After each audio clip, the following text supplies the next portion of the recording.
So, real quick, can you just give us a quick introduction about your background in your academic research and work in political science? Sure. I've been teaching political science full-time at Cypress College for about 30 years now, and part-time at Long Beach City College I teach sociology. So I have two fields. Poli-sci is my main field. Sociology also have some doctorate work in it, so I was able to teach that, and they're related to each other, you know. So I've been doing that for a while. I've also been doing a lot of television and radio work recently to get the word out and try to educate the public, and not just the classroom. But it's a real pleasure to be with students, with young people, especially Millennial Generation, which is such an important generation. And it's not the future of the country, it's the present and the future.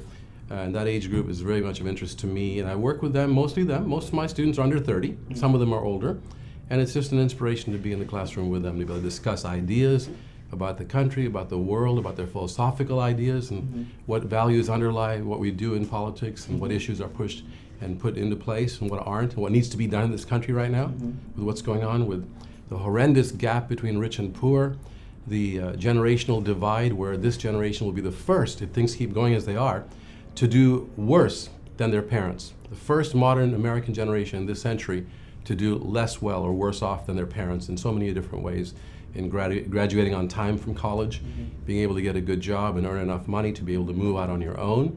And also when you get married, your generation, I'm assuming you're in the 25 million generation. I am. And your generation, it's taking you folks longer to get married or to even move away from home and even have children. The childbearing years have been put off by a couple of years compared to my generation, the baby boomers.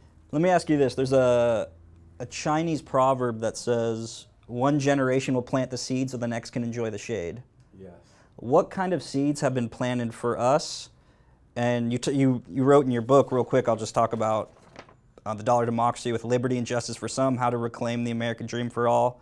You talk about the corrupting influence of private money in politics, disappearing middle class, environmental destruction, dismantling of public education, endangering our water and food supply, and lack of health care. It's just a total, to me, not only a fiasco, but it's a crime in a sense, a social crime, a social sin that one generation will allow the next generation to completely deteriorate their chances like this. And it's against the U.S. Constitution, by the way.